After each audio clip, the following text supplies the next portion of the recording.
Ah, a pancadaria da Ucrânia é explicada em um mapa interativo.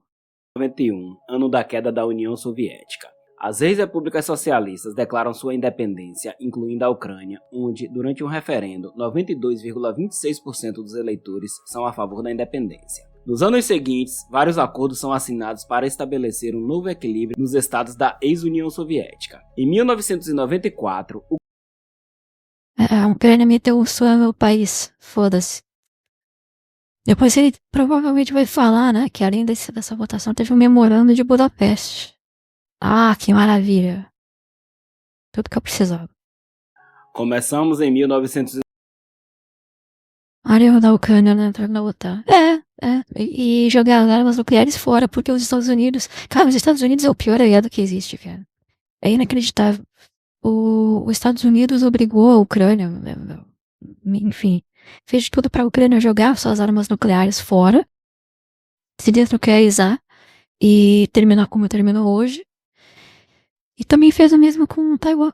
Taiwan tinha um programa nuclear e quem impediu eles de fazerem um programa nuclear foi os Estados Unidos. Os Estados Unidos, inclusive, colocou um espião lá em Taiwan. E quando ele começar a desenvolver a sua bomba nuclear, esse espião americano barra taiwanês vazou os dados e aí os Estados Unidos fez todo um bloqueio contra eles, né, contra Taiwan, e Taiwan teve que desistir do seu plano de bomba nuclear. Aí, os Estados Unidos, ele fazia isso e dizia, Taiwan não faça sua bomba nuclear e em troca eu não vou reconhecer a China continental como China, eu vou fazer só negócios com você e vou tratar você como oficial, como a única China verdadeira. E aí Taiwan aceitou o acordo, né? Fez esse acordo com os Estados Unidos. Taiwan não se tornaria nuclearizada e os Estados Unidos protegeriam Taiwan e não reconheceriam a China continental. Passou-se os anos, os Estados Unidos traiu Taiwan, reconheceu a China continental como a única China, abandonou Taiwan e quando Taiwan foi tentar fazer a bomba, os Estados Unidos foi lá e boicotou, e impediu e botou espiões e fez de tudo para que Taiwan não desenvolvesse a bomba. Então, é isso. Ucrânia Nuclear is over. Pois é. Aí, agora vai vir o professor Rock, assim, não existe, o geopolitiqueiro, não existe amizade entre nações, apenas interesses. Até o final desse século, Taiwan virá a China. Não duvido, cara, Hong Kong virou China. 1991, ano da queda da União Soviética. As ex-repúblicas socialistas declaram sua independência, incluindo a Ucrânia, onde, durante um referendo, E diga-se de passagem, tá? Portugal gay, entregou Macau pra China de graça. E, tipo, a China não se importava se Portugal continuasse com Macau, de verdade. A China não tinha realmente um problema se Portugal continuasse com Macau. A população que vivia em Macau estava de boa com o domínio português, mas Portugal, não. Toma. Do mesmo jeito que Portugal entregou Timor-Leste é o nome, né? Pra Indonésia. Fique aí a própria sorte. E aí foi a Indonésia e foi lá e anexou os caras. E Portugal ficou olhando como o Cook na sala.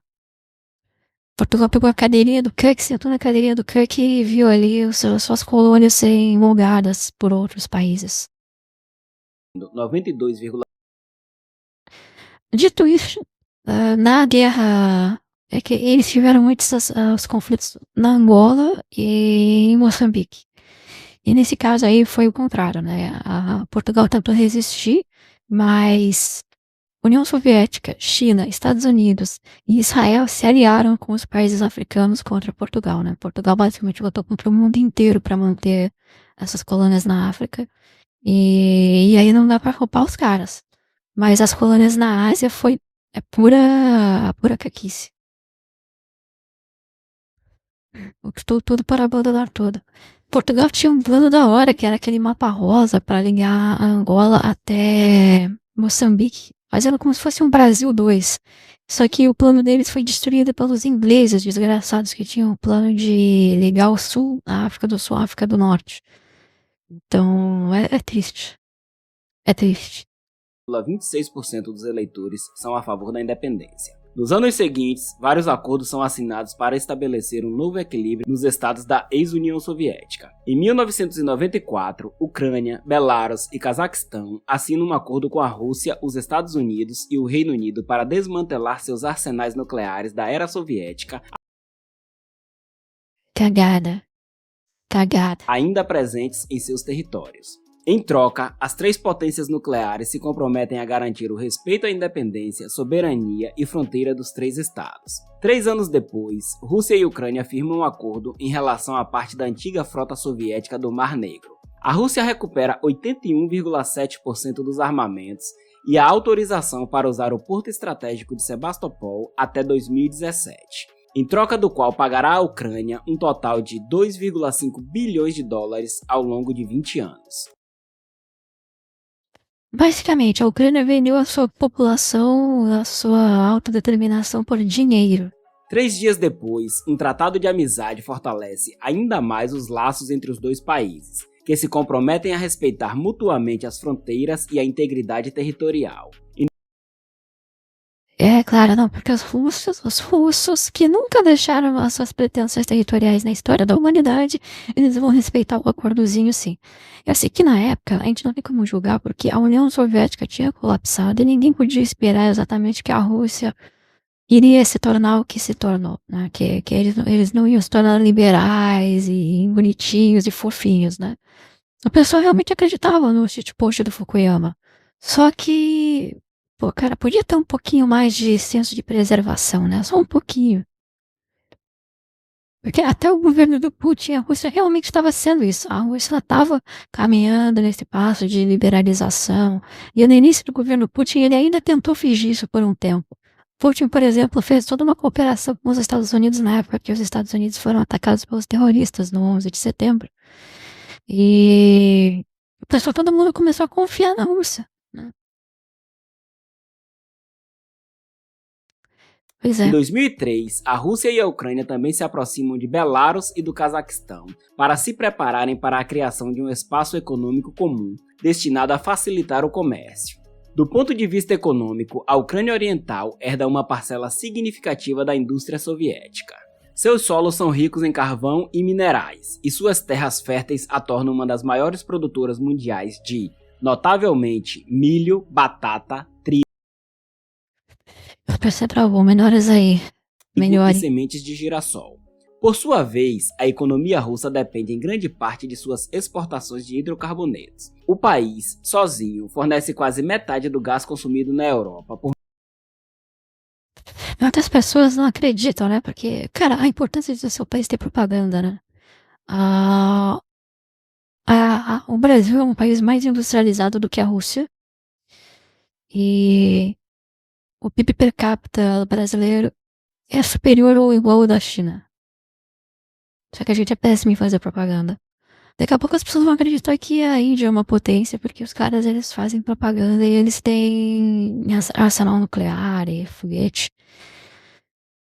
Mas é verdade. A Ucrânia, ela ainda tem, né? As terras férteis da Ucrânia são absurdamente férteis. É uma coisa que a gente não tem muita noção, na verdade. Mas tem um mapa, eu não vou pegar o mapa aqui agora, mas é um mapa de distribuição de terras férteis pelo mundo. Cara, a gente vê basicamente que o Brasil e um deserto é praticamente a mesma coisa, as terras brasileiras são terríveis. O nosso agro, ele vive à base de força, vontade e fé. E a Ucrânia, a produtividade, a riqueza do solo, ela é assim, é uma densidade que, sei lá, chega no mapa da Ucrânia, é preto, assim. É um mapa de calor, não, todo o resto do país é verde, azul, e quando chega na Ucrânia é vermelho, sabe? É sem comparação a riqueza mineral na Ucrânia.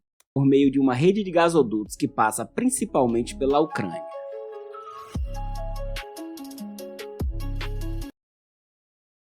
Os caras não aprenderam com a ferrovia Rússia-Bagdá. Em 2004, na Ucrânia, o segundo turno das eleições presidenciais opôs Viktor Yushchenko, um apoiador pró-Ocidente, contra Viktor Yanukovych, que é pró-Rússia. Este último venceu, mas com fortes suspeitas de fraude eleitoral. Manifestações massivas Esse caso Assim, foi uma fraude, mas foi uma fraude muito. A lá Nicolás Maduro que a gente teve na última eleição, que era tipo. Fraude, assim, na cara. E todo tipo de coisa o governo só vê. Não, acontece. Né? Só que o que acontece, né? O Yanukovych ele fraudou, mas ele não tinha controle do país inteiro. Então, acho que o judiciário ficou contra ele. Ou o exército, não lembro bem. Eclodiram em Kiev e a Suprema Corte do país invalidou o resultado e ordenou novas eleições.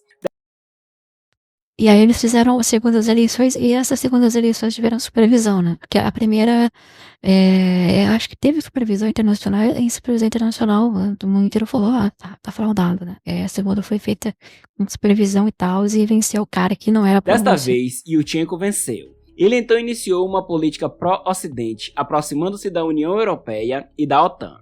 Em resposta, a Rússia jogou a Não pode falar isso. Pois é, vai aparecer a flagzinha aí embaixo carta do do vídeo.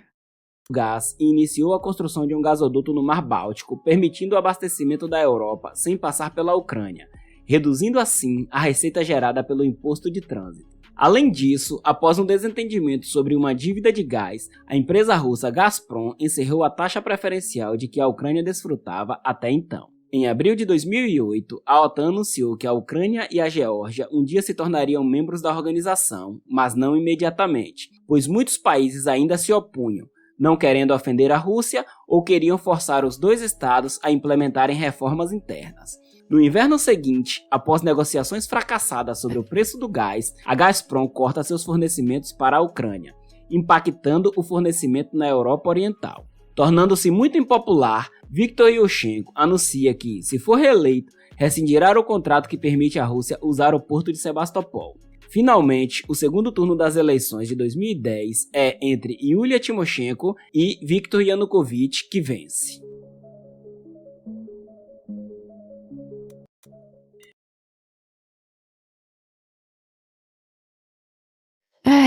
Os nacionalistas sendo favoráveis a decidir a própria política nacional, soberania e territórios desde que não seja a Ucrânia, basicamente, né?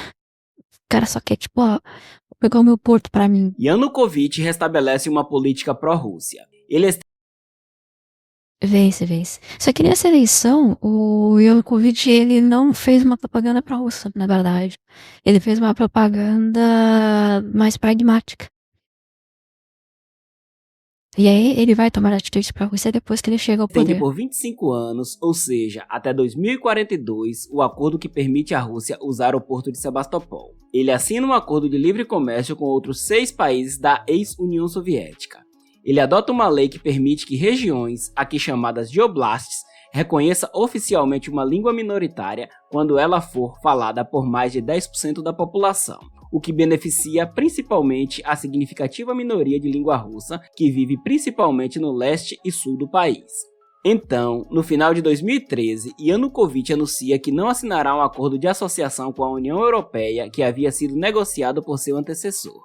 Em Kiev, essa decisão desencadeia uma manifestação massiva que rapidamente se degenera em revolta. Após a morte de cerca de 100 pessoas, Yanukovych foge da capital.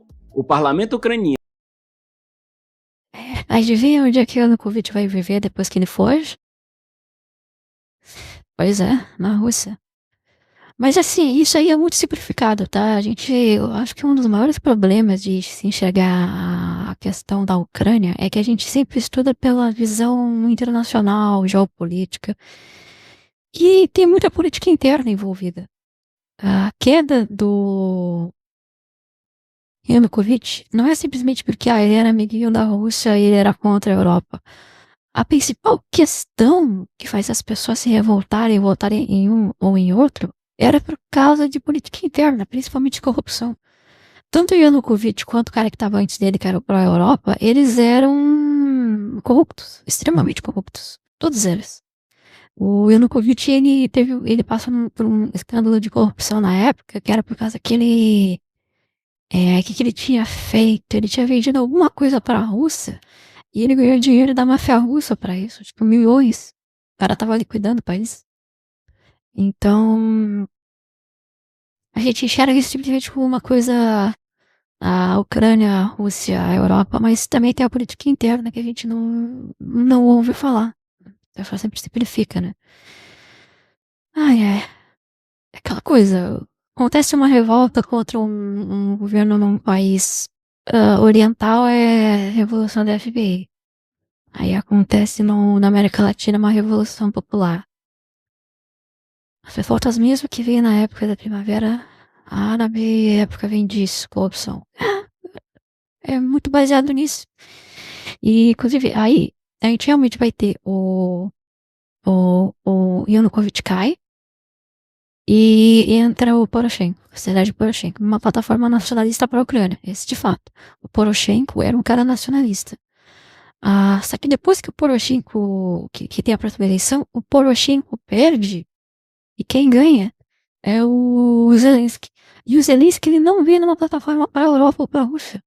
O Zelensky, na verdade, ele é de origem de uma região russófona. E o Zelensky, se não me engano, ele é judeu. É bizarro. A plataforma do Zelensky é uma plataforma completamente outsider, tipo, antipolítica, antissistema.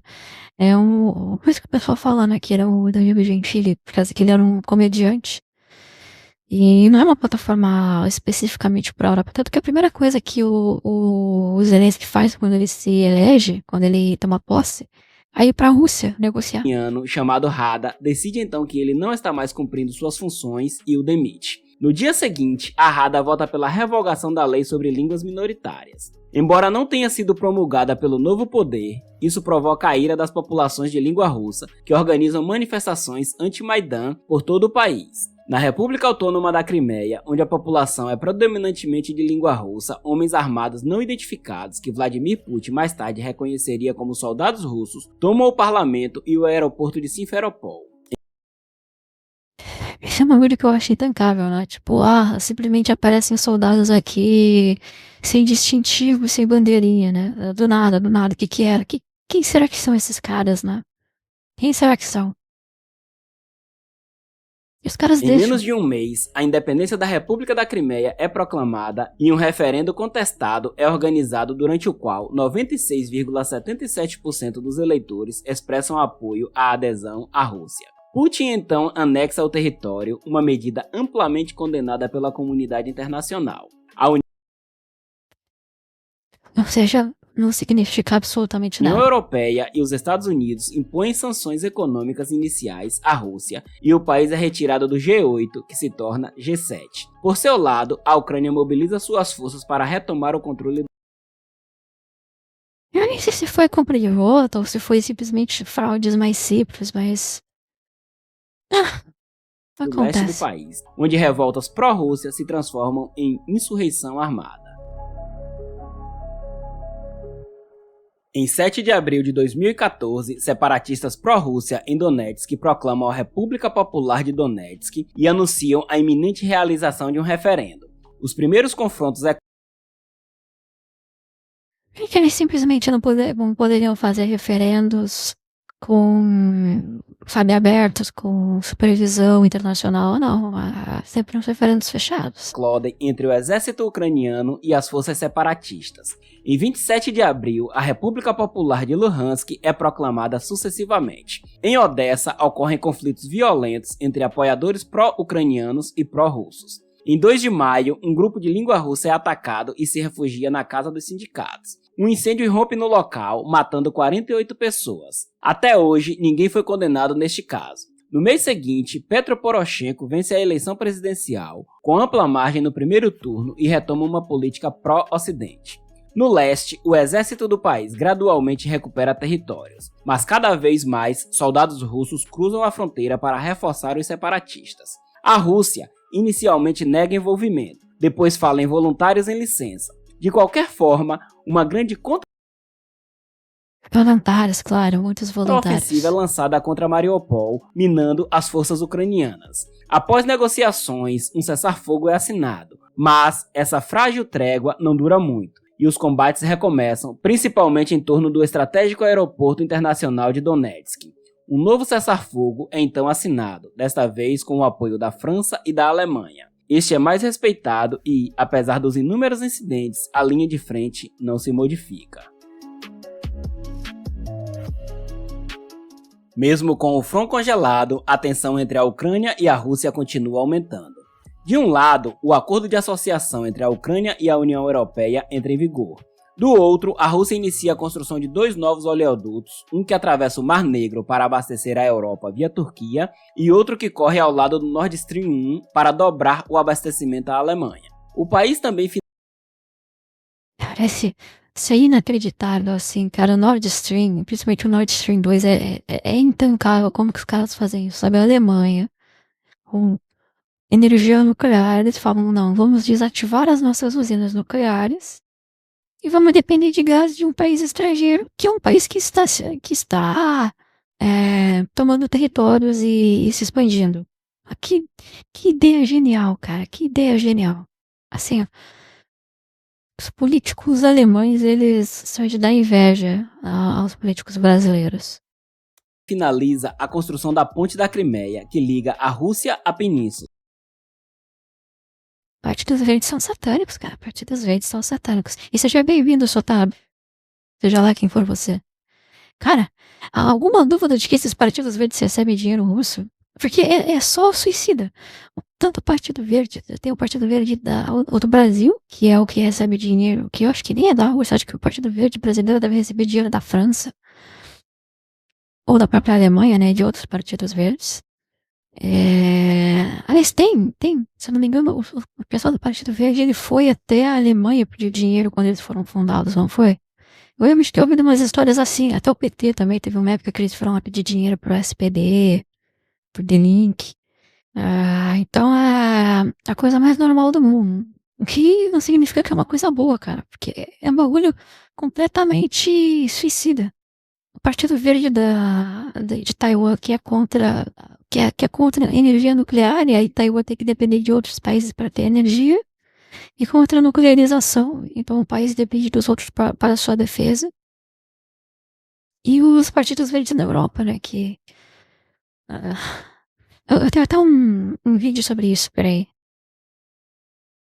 Os partidos verdes, eles são isso aqui, ó.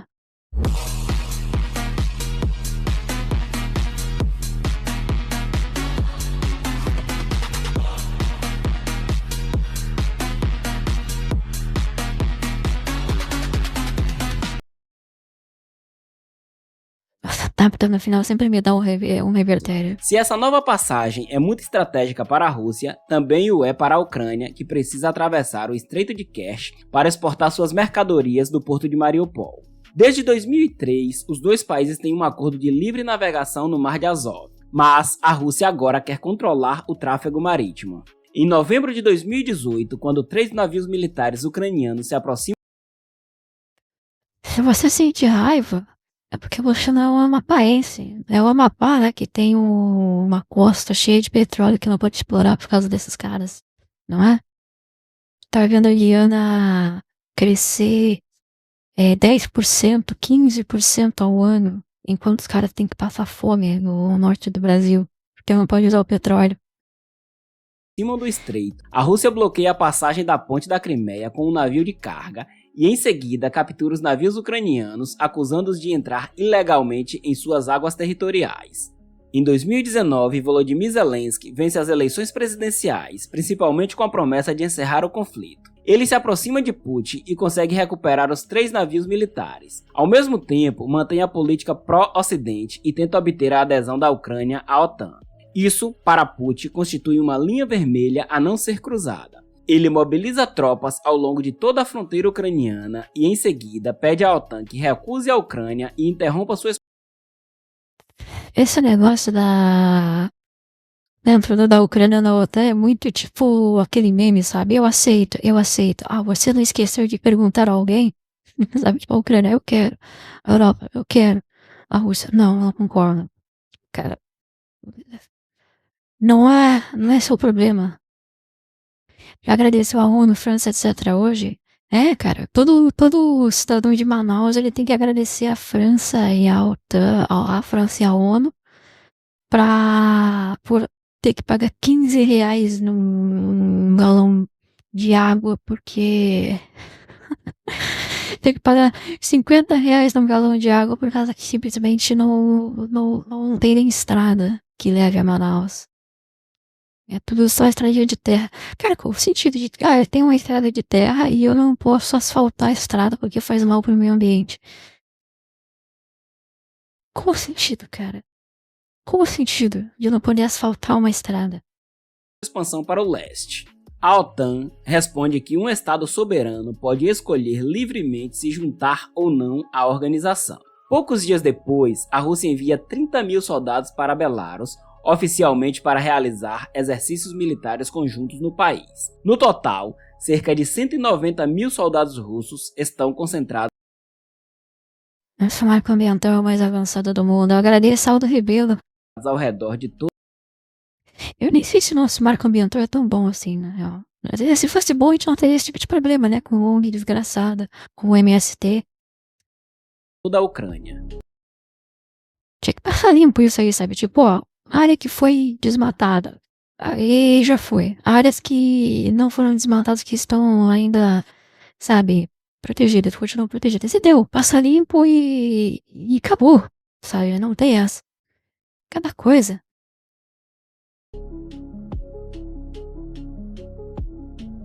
Em 21 de fevereiro de 2022, Putin profere um longo discurso no qual apresenta sua visão da história. Ele considera a Ucrânia historicamente parte do território russo. Por isso, censura Vladimir Lenin por ter reconhecido a República Socialista Ucraniana em 1922 e por ter lhe concedido demasiada autonomia, descentralizando o poder. Ele também critica o fato de a União Soviética ter cedido à Ucrânia territórios polacos, húngaros e romenos durante a Segunda Guerra Mundial e, em 1954, oferecido. É nesse mesmo negócio que o Putin fala que a culpa da Segunda Guerra Mundial é da Polônia que incomodou a Alemanha, né? Que o bigodinho tava certo. A Crimeia. Após a queda da União Soviética, que ele chama de a catástrofe, ele censura a Ucrânia por se afastar de sua história comum com a Rússia para se aproximar do Ocidente e, mais notavelmente, da OTAN, que, segundo ele,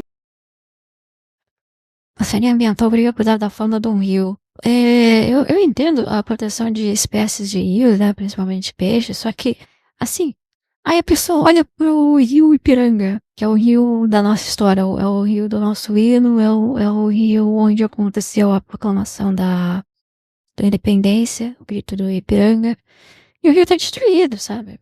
E aí?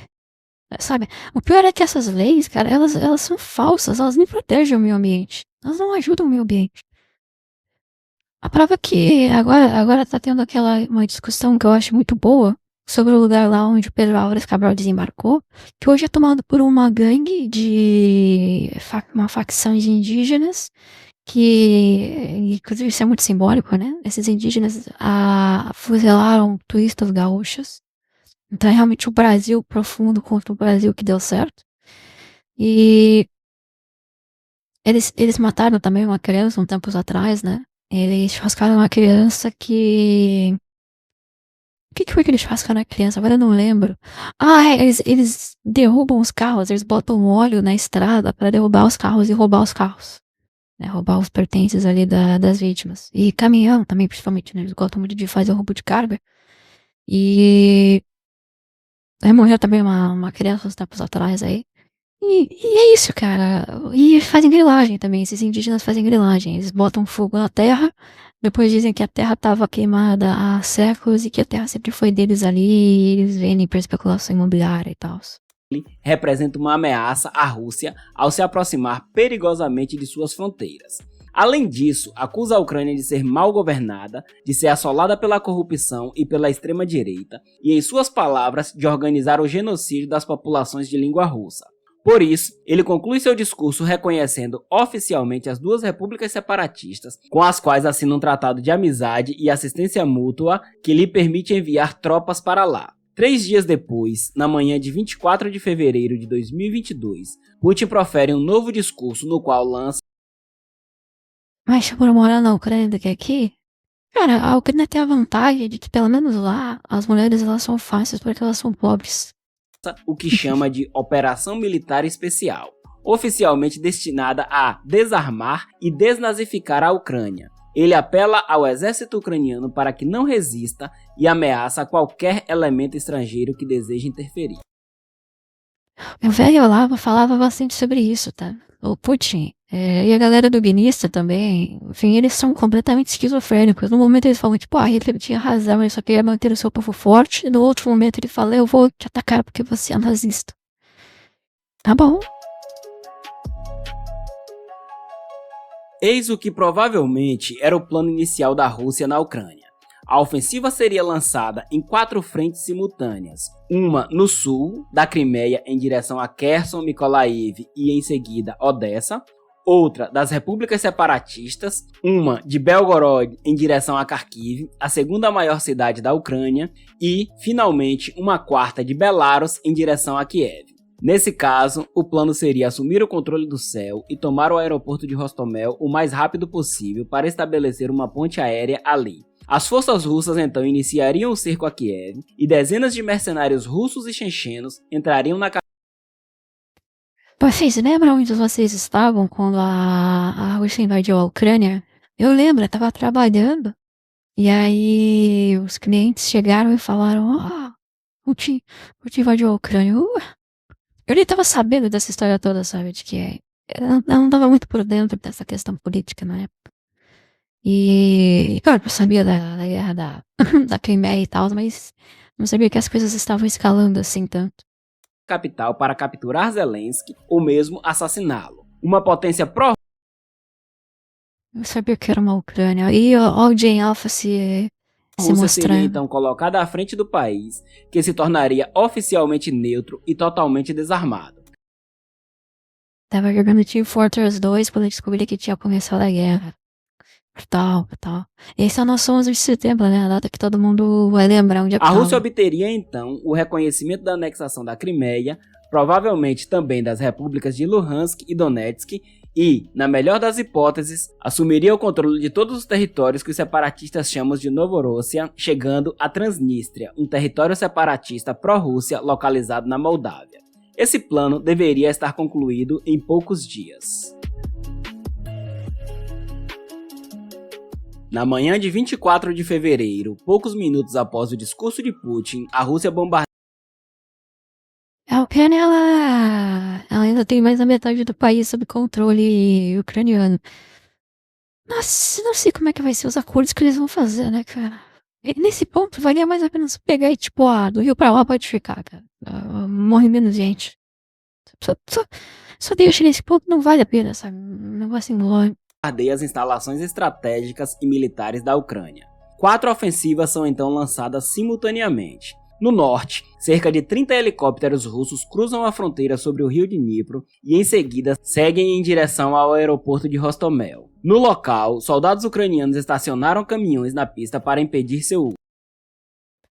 Do Rio pra lá é um exagero, né? Do Rio pra lá é um exagero. Até porque a capital tá no meio do Rio, né? Mas sei lá, cara. Entrega ali a parte mais a leste e tenta se recompor, sabe? O problema é que, assim, provavelmente a Ucrânia aceitaria isso desde que ela entrasse na OTAN e aí ficasse, tipo, não pode pegar mais o resto, né? Porque qualquer acordo que a Ucrânia faça hoje, tipo, pode pegar a Crimeia, pode pegar Sebastopol, eles fariam esse acordo e ficariam em paz por, tipo, 1 ano e depois a Rússia invadiria de novo. Então tem que ter um compromisso de que a Rússia não vai invadir de novo. E a Rússia não quer fazer esse compromisso, porque eles querem invadir de novo, eles querem tomar tudo. Então, não tem o que fazer. Foda, cara, foda. Ao chegarem, conseguem abater um helicóptero que, ao cair, cria um novo obstáculo na pista. Após 2 horas de combate, unidades de elite russas assumem o controle do aeroporto. Mas, durante a retirada, os ucranianos disparam contra a pista, tornando-a inutilizável. Os cerca de 10 aviões de transporte russos a caminho, com 1.000. Você é tão raivoso, não tem cura. Então, cara, a questão é que, tanto o Império, por exemplo, a Rússia ela não foi derrotada na Primeira Guerra Mundial. Ela colapsou dentro de si mesma durante a guerra. Ela não chegou a ser efetivamente derrotada. Inclusive, o lado da Rússia venceu, né? As potências aliadas venceram. E então, eles não passaram por um processo que isso foi como o da Alemanha, do Japão. Outro caso que aconteceu na União Soviética também. A União Soviética ela nunca foi derrotada diretamente. Ela colapsou. Ela colapsou. O que acontece é que, por exemplo, quando tinha a França do Napoleão, a França do Napoleão era satânica. E eles tomaram na cabeça, foram derrotados, o Napoleão foi enviado para longe, e eles aprenderam, tiveram que aprender a se tornar civilizados, foram obrigados, porque as potências derrotaram. A Alemanha é a mesma coisa, a Alemanha brigou, só que aí eles foram derrotados de fato, na Segunda Guerra Mundial, foram divididas, a Alemanha foi dividida, foi dominada, e aí eles aprenderam a se tornar civilizados.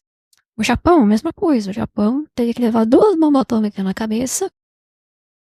Tiveram que ter uma constituição escrita pelo seu inimigo para que os japoneses deixassem de ser os caras sinistros que eles eram e se tornarem os criadores de anime que tem hoje. A Rússia nunca passou por isso.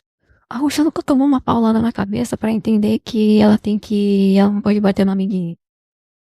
A Rússia, para ela se acalmar, ela teria que ser de fato derrotada, dominada, ter o seu território tomado e se partilhar em vários territórios menores, em vários pequenos países.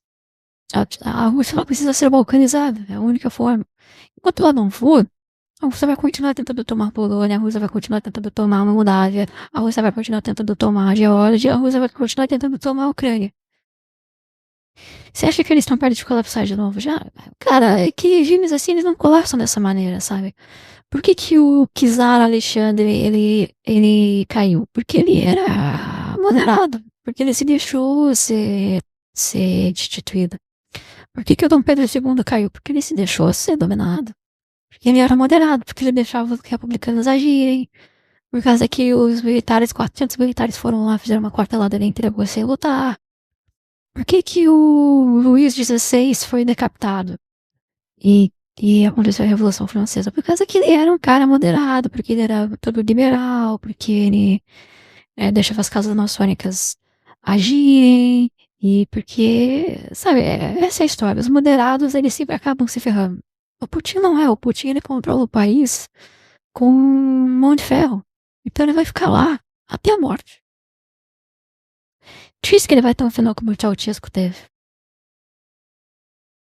Se o Putin cair dentro do pior, eu não sei, cara. Eu não sei quem é que vai entrar depois dele. O Putin não sabe fazer. Até agora ele não fez o sucessor. Porque todo ditador tem medo de que o sucessor o destrua, né? Então, agora tem 2 Ancora. Por que o Ancora ficou verde? Ficou azul?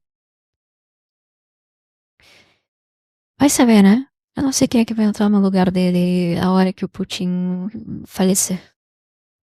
A 2.000 soldados e equipamento militar. Tava melhor quando tava rosinha.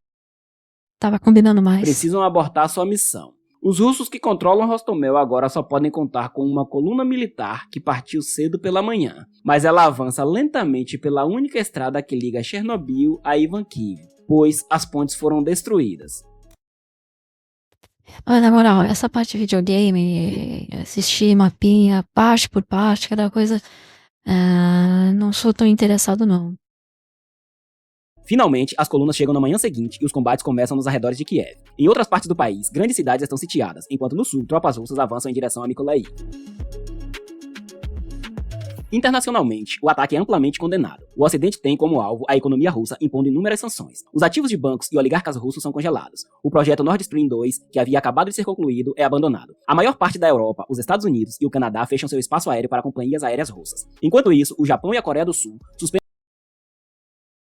Se quiser ver relatos mais pessoais da guerra lá, recomendo os textos de Roxy no Substack. O mercenário americano, o NS, lutando pela Ucrânia. O cara maluco, mas escreve bem. Interessante. Eu acho sinistro e não me desce estômago essas histórias da guerra. Eu vi algumas histórias, eu vi documentários.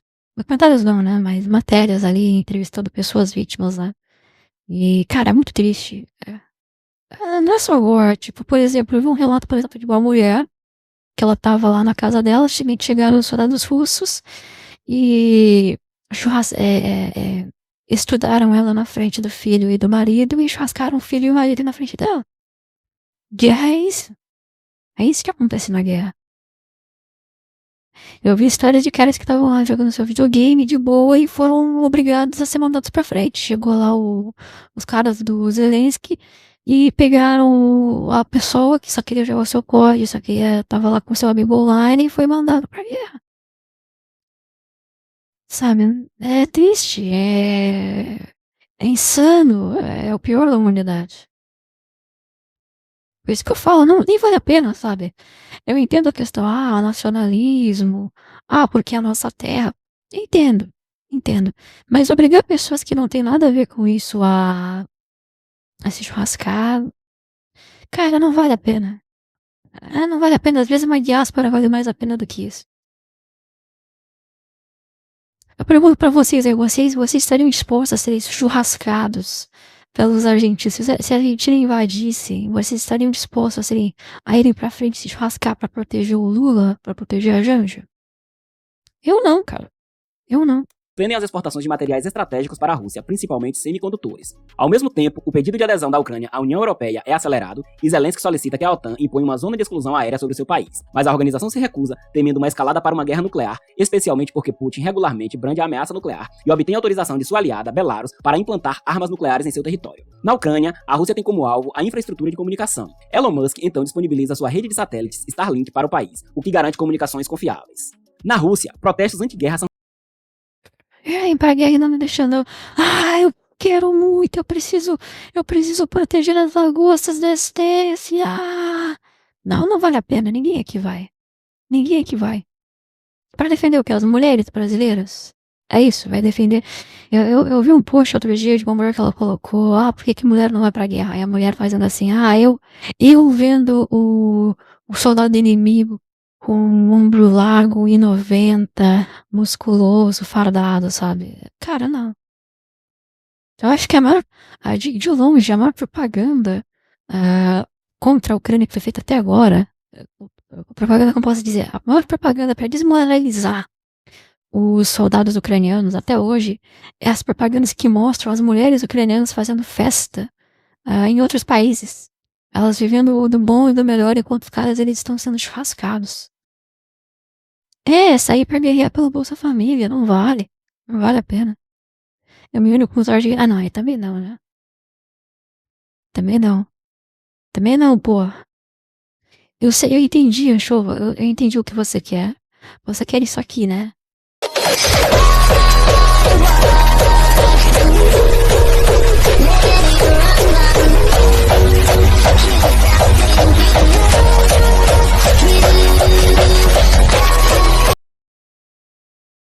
Foi um momento que o pessoal começou a colocar São Paulo no Cone Sul, hein?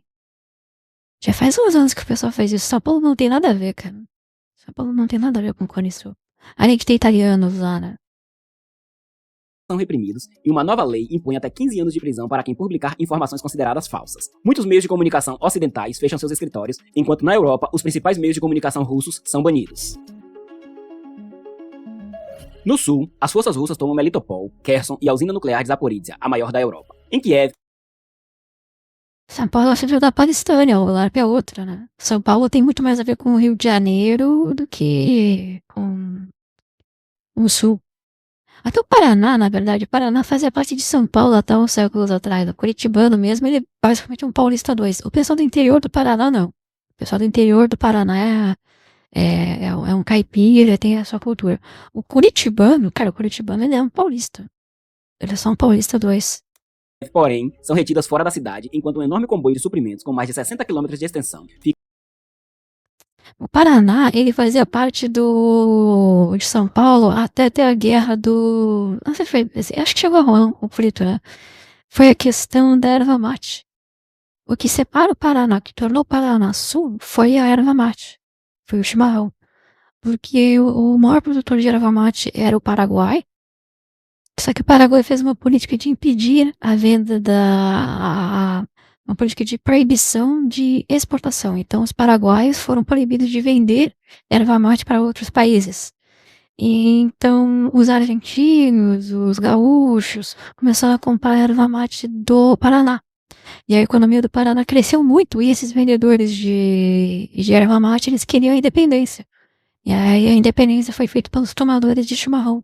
os tomadores, os bebedores de chimarrão fizeram a independência do Paraná, que antes fazia parte de São Paulo. Isso foi em 1700 e alguma coisa. Fica retido mais ao norte. Tendo comprometido a maior parte de suas tropas, e como Putin prometeu não se mobilizar, a Rússia começa a recrutar voluntários estrangeiros, principalmente na Síria, e recorre a mercenários da empresa militar privada, Wagner, liderada por Prigozhin, um antigo aliado próximo de Putin. No sul, a frota russa bombardeia Mariupol a partir do Mar de Azov. As forças ucranianas contra-atacam. Eu acho que talvez o sul tenha mais a ver com o cara do Uruguai do que com o paranaense. Acho que é só comparar. O gaúcho ele se parece muito mais com o uruguaio na sua cultura do que com o paranaense. Enquanto o paranaense tá lá ouvindo funk, comendo McDonald's, tá lá o gaúcho e o uruguaio tomando chimarrão e andando no pampa, andando a cavalo. No porto de Berdiansk e conseguem afundar um importante navio de guerra. Após um mês de combates, à medida que a operação especial se transforma lentamente em uma guerra de atrito, a Rússia muda de estratégia. Tanto que o Uruguai e as províncias de Corrientes e Misiones se juntaram ao Rio Grande do Sul nas suas revoltas, enquanto o Paraná lutou contra o Sul. O Paraná sempre lutava contra o Sul, fiel à República e tal, enquanto o Sul se juntava com o pessoal ali do Cone Sul, né, do norte da Argentina e do Uruguai. E interrompe as ofensivas em Kiev e Chernigov para concentrar suas forças no Donbass. Após a retirada, os ucranianos descobrem que a população de Bucha sofreu um massacre. A Rússia nega envolvimento, inicialmente alegando ter sido um evento encenado, mas depois culpa os ucranianos. Poucos dias depois, Putin concede um título honorário à brigada russa acusada de cometer o massacre. A frente se reorganiza no leste do país. Os russos são repelidos de Kharkiv, mas conseguem assumir. Muitos não sabem, né, mas antes dos imigrantes chegarem na Europa, né, que hoje em dia são os imigrantes, o Tolkien, quando ele colocava os orcs eles são os russos. O controle total de Mariupol. Mais ao norte, as tropas Eu disse, logo é verdade. ucranianas que defendem Lysychansk precisam recuar para evitar o cerco, perdendo assim o controle total do Oblast de Luhansk. Os ucranianos estabelecem uma linha defensiva mais forte em torno de Bakhmut, enquanto a Rússia anuncia uma pausa para reconstruir suas forças. O país então começa a recrutar voluntários, oferecendo salários altamente atrativos de até $6.000 por mês, 5 vezes a média nacional. Enquanto isso, o grupo Wagner começa a recrutar criminosos nas prisões, prometendo liberdade aos detentos em troca de 6 meses de serviço. Na frente, com os suprimentos de munições ucranianos quase esgotados, o país recebe seus primeiros carregamentos de armas ocidentais, permitindo-lhe lançar uma contraofensiva em Kherson. A Rússia então concentra suas forças. O fato da Ucrânia ter sobrevivido sei lá quantos meses, e assim, todo mundo falava, né, que em 2 semanas, no máximo um mês, a Rússia ia conseguir fazer um ataque de decapitação em Kiev, né, e não conseguiu, e a Ucrânia sobreviveu sozinha por meses até Isso aí realmente não tinha como esperar, né? Realmente nunca esperaria que isso seria acontecer. Na região, permitindo que os ucranianos iniciem uma segunda contraofensiva no norte, onde recapturam pouco mais de 10.000 quilômetros em uma semana. Sob pressão, Putin é desta vez forçado a ordenar uma mobilização militar parcial, com o objetivo de adicionar 300.000 reservistas à frente de batalha. Em resposta, centenas de milhares de russos fogem do país para evitar o combate. Segundo dados oficiais russos, até o momento, 2,5 milhões de civis ucranianos foram evacuados para a Rússia, incluindo 412 mil crianças. Putin então assina decretos para facilitar a adoção de crianças ucranianas sem proteção parental e para conceder-lhes a cidadania russa. Enquanto isso, na Ucrânia, 19.500 crianças são dadas como desaparecidas. Essa política de deslocamento e russificação da população levará o Tribunal Penal Internacional a emitir um mandado de prisão contra Putin. Nos oblastes de Luhansk, eu não entendo exatamente qual é o objetivo disso, né? Tipo, o que a Rússia ganha roubando a população, sabe? Pegando a população e levando pra Rússia. Não sei, talvez desocupar e tornar esses territórios menos ucranianos e mais russos, talvez. É bizarro, é bizarro. Nenhum dado é confiável, né? Agora, teve um caso, os casos bizarros, que eram crianças que eram adotadas e eram enviadas pra Turquia. Cara, pra Turquia. Os turcos são animais, tá? O turco não é gente, o turco não é humano. E aí, obviamente, essas crianças ucranianas na Turquia, elas eram completamente abusadas, completamente violadas. E é isso, a Ucrânia mandava as crianças pra Turquia pra elas serem abusadas. E é isso. Então, assim, se tem uma coisa ruim pra ser no mundo é uma criança ucraniana. Ou você vai ser abusada por russos, ou você vai ser abusada por turcos. Ou pra Rússia depois de ter que negociar a gente deles em troca. Também é refém, né? Mas eu acho que é uma mudança populacional mesmo, uma limpeza étnica de tentar deixar aquelas regiões mais russas e diluir os ucranianos, levando eles pra longe. É o que na verdade a Rússia fazia antes, né? A Rússia, desde a época do Império Russo e também durante a época da União Soviética, eles pegavam as populações locais e enviavam para longe, enviavam para Vladivostok, enviavam para depois dos Montes Urais. E é isso, né? É mesmas práticas. Luhansk, Donetsk, Depois podia até buscar política de gulags, né? Pois é. Eu acho que a Rússia ela tem gulags hoje, né? Mas ela faz. ela simplesmente tá fazendo uma limpeza, né? Pega os ucranianos, manda eles pra bem longe e coloca no lugar russos. Zaporizhia e Kherson, referendos são organizados às pressas para a anexação pela Rússia. Moscou tenta legitimar a votação, convidando observadores pró-Rússia de 20 países diferentes. Sem surpresa, Os países observadores de Brasil, até a Inglaterra, né? Até a Inglaterra. Brasil, África do Sul. Não, peraí. Aqui não é só pra Rússia, pô. Tem Estados Unidos, Uruguai.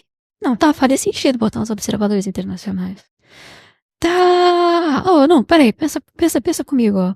Pensa comigo. Os russos vão lá, tiram os ucranianos daqui, mandam eles lá pra Vladivostok, enche de russo, a população fica russa e aí você faz um plebiscito depois. Genial, genial.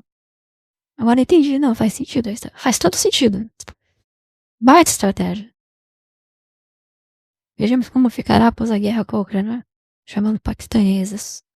Então, a Rússia, já chegou pra vocês as propagandas de vá pra Rússia? Já apareceu pra mim. Propaganda de tipo, fui pra Rússia e peguei não sei quantas mulheres russas. Tá aparecendo isso pra mim, às vezes aparece. E eu vi vídeo de um monte de indiano indo pra lá. Sei lá, mano. Não boto fé. os resultados são a favor da anexação, que é imediatamente formalizada por Putin. Em resposta, a Ucrânia reitera seu pedido de adesão à OTAN e lança operações de sabotagem contra a economia russa. Após, provavelmente, se envolver na sabotagem dos oleodutos Nord Stream, o país danifica a ponte da Crimeia com um caminhão-bomba. Em retaliação, a Rússia bombardeia pesadamente as principais cidades e a infraestrutura energética da Ucrânia, agora também utilizando drones iranianos Shahed. Odessa e seu porto são alvos frequentes para minar as exportações de grãos. Em 11 de novembro, as últimas tropas russas deixam Kherson e recuam para o outro lado do rio Dnipro. A linha de frente se estabiliza, com a Rússia controlando cerca de 20% do território ucraniano. Mas você já tem um problema sério de população. Eles têm, acho que a população russa é em torno de 150 milhões e o território deles é gigante. Então é um lugar muito pouco povoado. E a natalidade deles é baixa, tanto que o Putin tá colocando umas coisas tipo, não pode usar a internet ou ter eletricidade depois das 10 da noite, pra tentar aumentar a natalidade russa, né? E basicamente a Rússia tá passando por a mesma coisa que eles passaram ali na Segunda Guerra, porque quando tem uma guerra, quem é que vai pra guerra? São os jovens, são os homens jovens em idade de trabalho. Então, a Rússia e a Ucrânia estão churrascando completamente a sua população jovem. O Gen Z se ferrou muito. Eles, assim, vai virar um país que só vai ter velho e mulher. Na frente de batalha, os combates mais ferozes ocorrem em Bakhmut, onde as tropas do grupo Wagner tentam tomar. E pra compensar eles faziam o quê? Eles trazem caras de outros países. É isso. A Ucrânia e a Rússia vão ter que encher os seus países de indiano e paquistanês. Graças pra cá, assim, o Zoomer, quando essa guerra acabar, eu acho que o Zoomer que sobreviver não vai levar, sabe? Eu acho que os caras realmente vão dar golpe. Eu não sei como é que vai ser na Rússia, mas acho que a Gen Z vai dar um golpe na Ucrânia mesmo. Imagina um monte de Gen Z ultra radicalizado, que foi mandado à força pra guerra, voltando. Os caras vão derrubar o governo. O Zoomer russo tem pique pra isso. Cara, eu acho que tem, mano. O Zoomer russo também é um russo. A cidade. Prigozhin implementa sua chamada estratégia de moedor de carne, que consiste em enviar ondas sucessivas de soldados, sabendo que a maioria não retornará. Mas, após vários meses de combates brutais e a perda de 20 mil homens, a maioria prisioneiros, ele acusa publicamente o alto comando do exército regular russo de querer destruir Wagner. No final de maio de 2023, ele finalmente captura Bakhmut, que fica em ruínas. Poucos dias depois, a Ucrânia lança uma nova contraofensiva com o provável objetivo de chegar ao Mar de Azov e, assim, dividir o território controlado pela Rússia em dois. Mas, desta vez, a linha de frente está muito mais fortificada, com trincheiras cavadas em ambos os lados e campos minados tornando tornando qualquer ofensiva muito mais complicada. Ao mesmo tempo, o ministro da Defesa russo, Sergei Shoigu, ordena que voluntários russos se juntem ao exército regular, o que também afeta as tropas de Wagner. Indignado, Prigozhin convoca suas forças para derrubar o Ministério da Defesa russo. Ele toma o quartel-general em Rostov-on-Don, sem lutar, e envia suas tropas para Moscou. Putin denuncia isso como traição e promete uma resposta dura. Após a mediação do presidente de Belarus, Alexander Lukashenko, Prigozhin detém suas tropas a cerca de 300 km da capital. Fica então acordado que os combatentes do Wagner podem se juntar ao exército russo, se aposentar ou seguir Prigozhin para Belarus. Em 23 de agosto, este último morre na explosão de um jato particular que voava de Moscou. Como o cara deu uma dessas, né? Cara, imagina que situação bizarra. O seu país tá em guerra e aí os seus generais começam a brigar entre si. Maravilha, maravilhoso, maravilhoso. Aí o cara basicamente volta. Cara, acho que isso aconteceu em algum momento no Império Romano, né? Algumas vezes. Cara, não, eu vou dar um golpe. O cara chegou a 300 quilômetros de Moscou. O cara chegou até Moscou. E é isso. Chegou ali às portas de Moscou. E aí ele volta e diz, não, vou dar minha volta agora, vai dar tudo certo. E aí, obviamente, o cara é churrascado. Para São Petersburgo. No sul, a contraofensiva ucraniana é abandonada após seu fracasso. A frente está agora mais uma vez congelada e qualquer nova ofensiva tem o custo de pesadas baixas. A Rússia continua seus bombardeios, concentrando suas ofensivas na região de Donetsk. Por outro lado, a Ucrânia agora se concentra em uma defesa sólida para limitar as perdas, enquanto usa drones FPV carregados com explosivos para atacar a... Alguém lembra aí o Trump falando que ia acabar com a guerra em um dia? Hein? Alguém lembra? Alguém lembra do Bisotto e do Orlando falando que o Trump ia acabar com a guerra? Que ele é o maior estadista da história da humanidade desde De Gaulle. As forças russas. Esses pequenos drones civis, avaliados em apenas algumas centenas de euros, podem destruir equipamentos pesados avaliados em milhões. Também no Mar Negro, drones navais ucranianos infligem grandes danos à frota em Sebastopol, forçando a Rússia a reposicionar seus navios mais a leste. A Ucrânia também usa drones de longo alcance para atingir refinarias e depósitos de combustível cada vez mais adentro do território russo. Além disso, pela primeira vez, a Ucrânia está autorizada a usar certas armas fornecidas por seus aliados ocidentais contra alvos em território russo. Em 6 de maio de 2024, o país lança uma ofensiva surpresa na região russa de Kursk. O principal objetivo é aliviar a pressão sobre a frente do Donbass, forçando a Rússia a redistribuir parte de suas forças. Além disso, controlar o território russo seria um trunfo. Eu acho muito engraçado como Kursk ganhou a grafia. A grafia não, né? A pronúncia em inglês. E é isso, ficou por isso. Tipo, Kursk virou Kursk. E, tipo, Kiev é Kiev. Kiev não é, sabe, Kiev. É no máximo Kiev. Mas ninguém chama Kiev de Kiev. Ninguém chama, sei lá, Moscou de Moscow. Só Kursk mesmo que recebeu o nome em inglês. Importante para a Ucrânia em negociações futuras. Em uma situação um tanto difícil, Putin convoca 133 mil homens adicionais para o serviço militar e recebe pelo menos 10 mil soldados da Coreia do Norte, que são enviados para as linhas de frente. Em 1º de janeiro de 2025, a Ucrânia não renova o acordo comercial para fornecimento. Cara, isso foi bizarro. As imagens, os vídeos de um monte de norte-coreano, sabe? Ele sendo capturado. Cara, norte-coreanos, cara. Por que você tá usando norte-coreanos na sua guerra? De gás à Europa. Agora, o país conta com entregas de gás liquefeito, principalmente. Se bem que a Ucrânia também tá usando um monte de brasileiro e de outros mercenários de estrangeiros, né? De navios americanos em portos gregos, onde é então regasificado e distribuído pela rede europeia. O retorno de Donald Trump ao poder muda o jogo. Rapidamente, ele demonstra que seu principal interesse é econômico. Ele suspende a ajuda militar à Ucrânia e organiza uma primeira reunião com representantes russos em Jeddah, Arábia Saudita, sem convidar a Ucrânia ou a Europa. Putin então declara estar pronto para colaborar com empresas americanas na extração de terras raras do país, inclusive nos territórios anexados da Ucrânia. Trump, por sua vez, pressiona Zelensky para obter um acordo sobre a exploração de recursos minerais da Ucrânia, em troca da ajuda militar e econômica fornecida até o momento. Zelensky responde que busca principalmente garantias de segurança. Trump então propõe assumir o controle da usina nuclear de Zaporizhia, alegando que isso impediria uma nova ofensiva russa. Mas Zelensky se recusa, afirmando que não cederá nenhum território. Ao mesmo tempo, a Rússia intensifica sua contraofensiva em Kursk e recupera o controle total da região. Diante disso, enquanto Trump ameaça o mundo inteiro com aumentos de tarifas, os temores de uma desaceleração econômica fazem com que os preços do petróleo caiam, impactando severamente a economia russa, que ainda depende fortemente das vendas de hidrocarbonetos. No momento da finalização deste texto, nenhum acordo de cessar-fogo foi alcançado e, portanto, nenhuma negociação direta entre a Rússia e a Ucrânia foi iniciada. No entanto, aqui estão as principais demandas de cada lado. A Rússia quer, acima de tudo, o reconhecimento internacional da anexação da Crimeia e dos 4 oblastes que ela ocupa. O país quer bloquear qualquer futura adesão da Ucrânia à OTAN, impor limites ao futuro reforço militar do país e substituir seu governo. A Ucrânia, por sua vez, quer a retirada das tropas russas sem ceder nenhum território. O país busca, então, sólidas garantias de segurança, seja por meio da adesão à OTAN, seja pelo envio de tropas estrangeiras para o seu território. Os Estados Unidos, por sua vez, querem, acima de tudo, obter vantagens econômicas na região, seja por meio da exploração de minerais, do controle de usinas nucleares ou da futura reconstrução dos 200 mil edifícios destruídos ou danificados, por um custo total estimado de cerca de 500 bilhões de euros. Trump parece disposto a não integrar a Ucrânia à OTAN e, segundo informações, estaria considerando reconhecer a anexação da Crimeia pela Rússia. Estados Unidos em poucas palavras, é isso. É o aliado, né? Por isso que não dá pra a gente ter um presidente que vai lá bater continência pra bandeira americana. Após mais de 3 anos de guerra, o custo humano e econômico é pesado para ambos os lados. Do lado russo, embora não haja números oficiais, estima-se que entre 100 mil e 250 mil soldados foram mortos na frente de batalha, com provavelmente 700 mil feridos. A economia do país está enfraquecida, mas é mantida principalmente pela produção em tempo de guerra e pelas vendas de hidrocarbonetos para a Índia e a China, com um novo oleoduto para a China sendo planejado. Além disso, a Rússia criou a chamada Frota Sombra, operada por empresas registradas em Dubai e navegando sob bandeiras de conveniência, ou seja, por países com regulamentação frouxa. Essa frota é responsável pela venda discreta de petróleo russo, às vezes diretamente de navio para navio em mar aberto. Por fim, a Rússia recorre ao seu fundo soberano para equilibrar seu orçamento e continuar financiando a guerra. Do lado ucraniano, segundo dados oficiais, e que provavelmente são muito subestimados, desde o início da guerra, 46 mil soldados foram mortos e outros 380 mil foram feridos. Acredita. Só tem A ONU estima que 36 mil. 1/4 da população do país esteja atualmente deslocada ou exilada, o que representa cerca de 10 milhões de ucranianos, a maioria dos quais agora na Europa. Do ponto de Já perdeu uma oportunidade aí, né? De pegar e trazer esses caras tudo pra cá.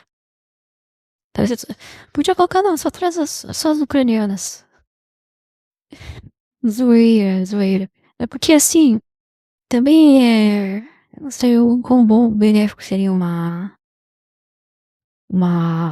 imigração ucraniana, né? de vista geopolítico, a Ucrânia está mais do que nunca voltada para o Ocidente. As negociações para sua adesão à União Europeia estão em andamento, enquanto a adesão à OTAN parece improvável. No entanto, a guerra acelerou a expansão da OTAN, com a Suécia e a Finlândia, antes países neutros, agora se juntando à aliança.